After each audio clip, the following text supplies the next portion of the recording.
everyone. Welcome to another episode of TECHASPIRANTS 3.0. Today's theme is Dark Web Decoded.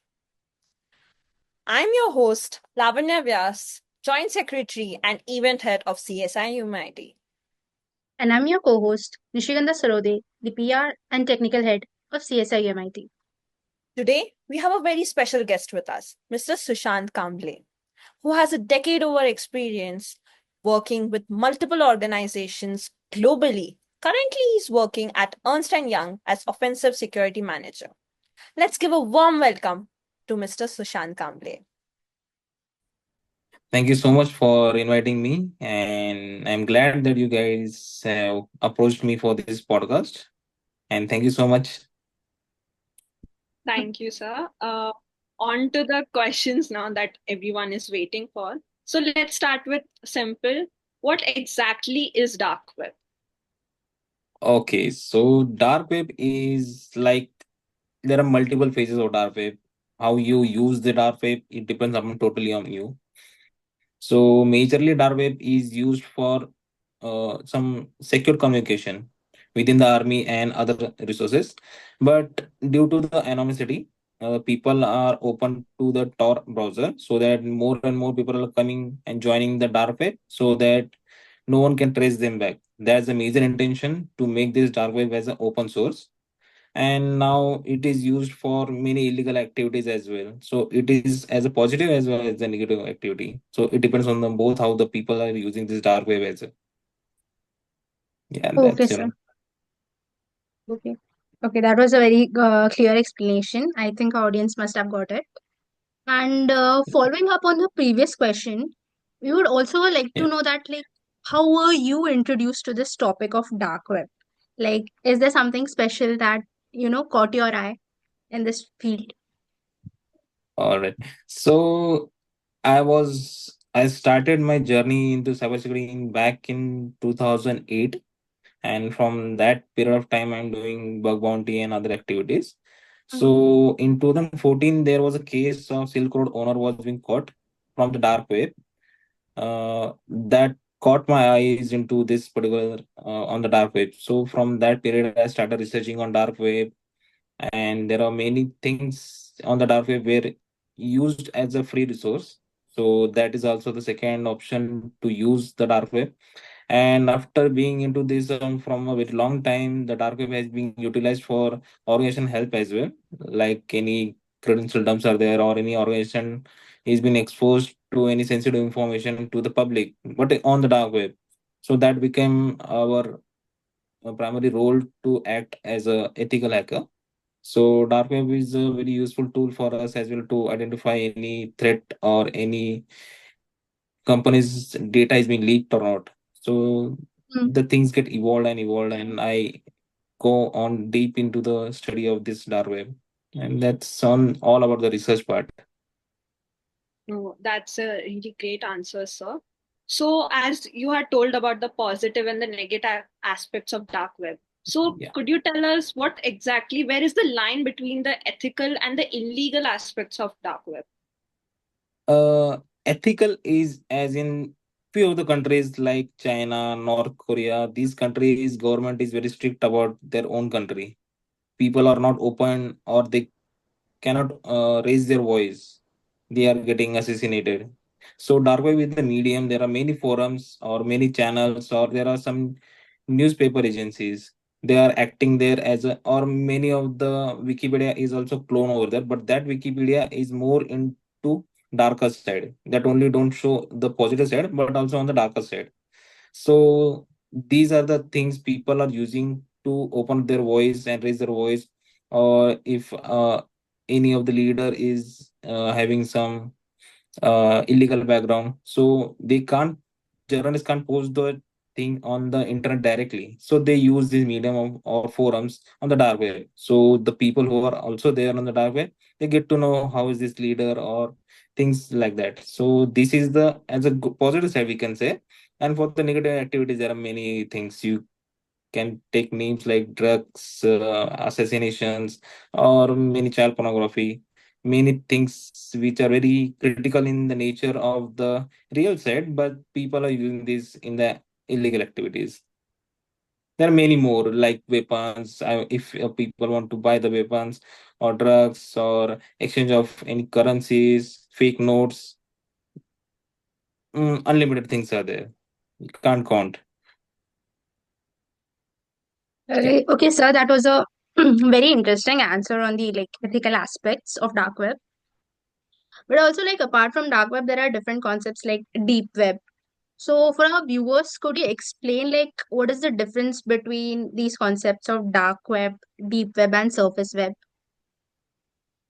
All right, let's start with the surface web. The thing which we use on the daily life cycle, like Google, YouTube, Wikipedia. These are all the websites which are indexed. Now, what is the indexation?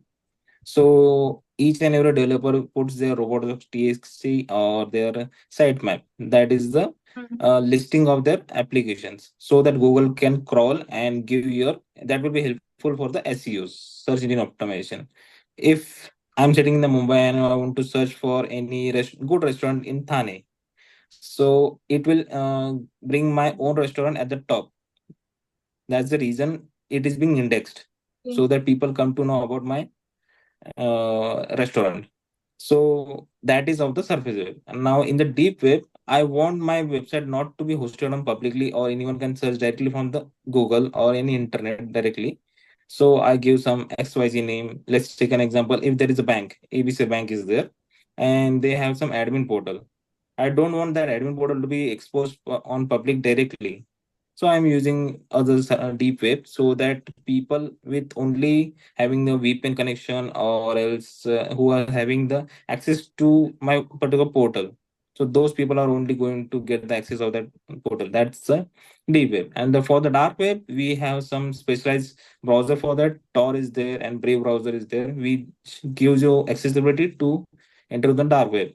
So most of the extension are into the not onion. So people can utilize this the dark web with this browser itself, and getting the URLs in the dark web. There are some search engine. Ahamia is there. There are also DuckDuckGo, and many of the other search engine are there.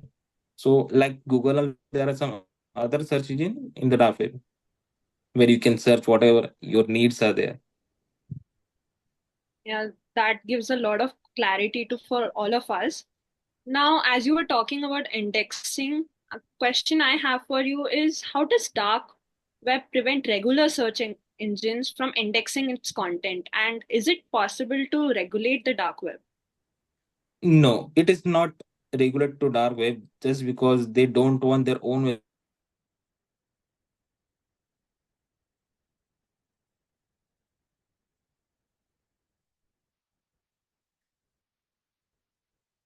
posting on their search engine like drug dealer or anything. They need to have some of the URLs directly, or else someone has invited them for their particular portal. Then only. And regulating on the dark web is very difficult as it is an open source, and people are there who don't want their website to be get publicly directly. So there is no indexation. So there's the things. Okay, sir. So we were moving towards the technical aspect, but like more on the creative side, could you like tell us if there are some like innovative uses of dark web? Because there is already a lot of negativity around it. So is there some innovative part to it, like that is underappreciated? Innovative part, like if a person wants stuff for the free Mhm. of cost, movies, Mm. books, research papers, Yeah.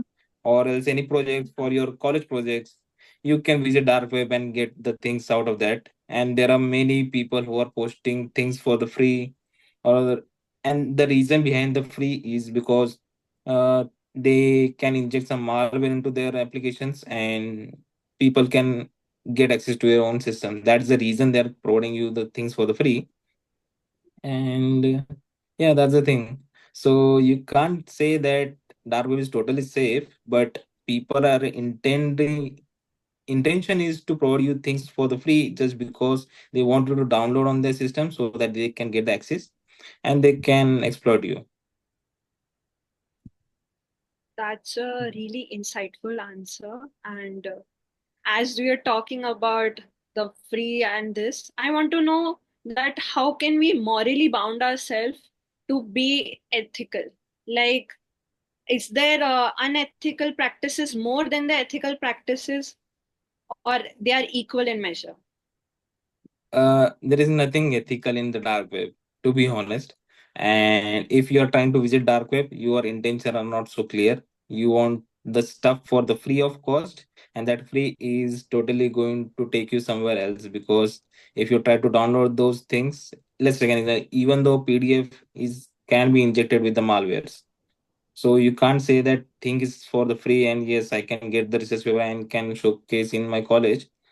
But yeah, you can't claim that things are free and you cannot go directly. But the intention should be having adequate knowledge on the dark web so that you can't get caught in such kind of things. So downloading things or clicking any links on the dark web or registering your address, your phone number, that is very crucial thing you are doing, or else you can say that stupidest thing you can do on the dark web. You can, you're selfly exploiting people. Yes, come and disaster me. So that is the thing. Okay, so yes, as you said, there is nothing free. Even Z library has now been shut down for a long time. It was shut down. But yes, apart from this, there like you've worked in this domain for like quite a long time, a decade. So how Yeah. would you say that Yeah. these cyber security measures differ when it comes to the threats on dark web? Like, what can we do to prevent any sort of, Yeah. what can you say, attack on our system? Firstly, not to use the dark web directly. First, take adequate Hmm. knowledge from some experts or sit with them and first shadow them what they are doing and how those people are trying to access the dark web. And as you asked about the regulatories, there are many AI based search engines who are trying to crawl throughout the dark web daily to find any of the data leaks or some of the sensitive information which are publicly open on the dark web. So these are the thing, and thereafter people from the private sector are trying to collaborate with the government so that they can monitor the dark web, so that no of with minor is getting involved in this dark web activity. So that is a major intention to get involved with the private and the government sectors working together for this particular thing. They are trying to build some tools out of that, and in this way they can regulate dark web as well. But regulating is pretty difficult because each day people are creating a new website on the dark web. So getting that particular website is pretty difficult. Yeah. So there have been a lot of technical advancements throughout the years. As we can see, there's blockchain and cryptocurrency. So how has dark web adapted with cryptocurrencies and this blockchain? And what role do digital currencies like Bitcoin play in the role in the transactions happening on dark web? All right. So if dark web is there, it is used only for the anonymity. If I'm doing payment from my any XYZ bank, so I can get caught easily. I don't want that thing. So one of the guy who built bitcoins. So Hmm. transaction on the bitcoins is more safer and you can't trace them back. It works on the wallet IDs, and through the wallet IDs you can do the transfer of your currencies, that is the cryptocurrencies. Many of the new cryptocurrencies are into market, and majorly now trending is the Monero, which are being used by the dark web other than the bitcoins. So these are the currency now being utilized, and these currency are very strong enough with their security perspectives, so that no one can, not even the FBI can able to trace them back, or else try to ask them to give the who is the owner of this, because the owner of the particular Monero of the currency holders is also don't know who is the real owner of that particular wallet. So these are the advancement has been done on the dark web so that people don't want they should get exposed. That's the reason the Bitcoin is being used on the dark web, majorly on the dark web. And about the blockchains, yes, the many of the new blockchains, people are making it more complex on the dark web. So the anonymity has been morely high advanced that people are not even able to trace them back. Let's take an example. If I'm using, I want to go from Mumbai to Bangalore, I'll be hopping from 2 3 cabs, so that tracing those cabs becomes very difficult for me. If I'm going directly, people can trace any of the, if I'm changing from cab to railway to flight, these are the hops, so tracing them back will be difficult for task for the police as well. And the what we are trying to do is like directly going with the one single cab, so the capturing us will be easier on the normal way. But if you're trying to hope in the multiple ways and the dark web, you are hoping more than 1,000 times. I'm giving a very smaller number. So tracing them back will be a difficult point. That's the reason of the people using dark web. Okay, so this actually leads me to my next question. That is, there are a lot of common myths that are floating around. One of them is that people cannot be traced on dark web at all. So is that true? Like people cannot be traced at all.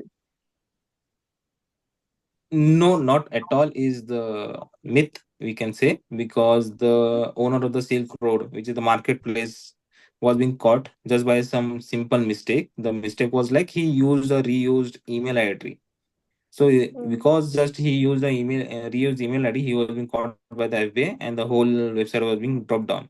So there are many other cases as well. There are Edward Snowden. He tried to share the NSA some surveillance recordings on the dark web. He was also being caught, but later on he was having a good hold on the government, so he was released, or some of the other things were happened. But you can't say that you are totally safe. The FBI is very smart enough than hackers. Just a simple mistake, you end up in jail.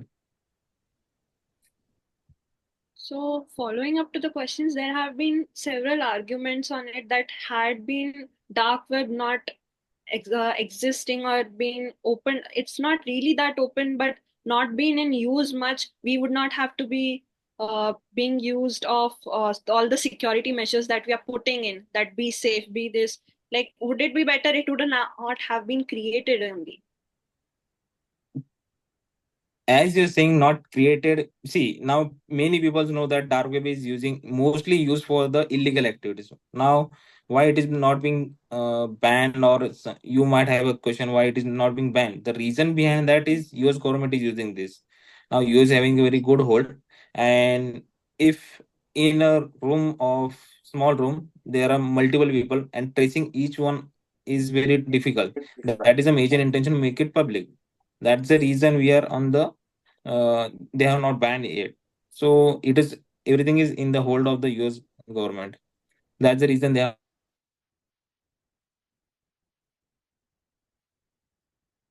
not banned it. People use dark web very severely, and people should have some knowledge before going on the dark web. Directly going the dark web, people will not find anything. They need to search. There are some links, there are some forums, there are some chat groups. People need to go on the chat groups, and then you need to do the research. But going directly is very dangerous for them as well. And that's So that is all the questions that we had today. Thank you everyone all right. for tagging along with us during this entire segment. Sir, it has been an absolute pleasure hosting you and like getting this opportunity to like learn from your insights. It has been great. Any parting words or any like piece of advice that you have for our young audience? For the young audience, as being you the youngest one, so don't go on the dark web directly. Have some knowledge and use the dark web efficiently if you want to use it, but as a professional use only. And unnecessarily visiting on the dark web will end up you in a dangerous situations. And if the things are getting free of cost, then you're the product. That's the thing. Thank you so much, sir, for the advice. I hope all the audience, Nishiganda and I, follow it. And also for giving us real life examples, which makes it easier and not a textbook language where it's very complicated. So thank you so much for explaining us. So for more such content, I hope you like, share, subscribe to our channel, which is CSI UMIT. Thank you so much for coming, and until next time. Thank you, sir. Thank you. Thank you.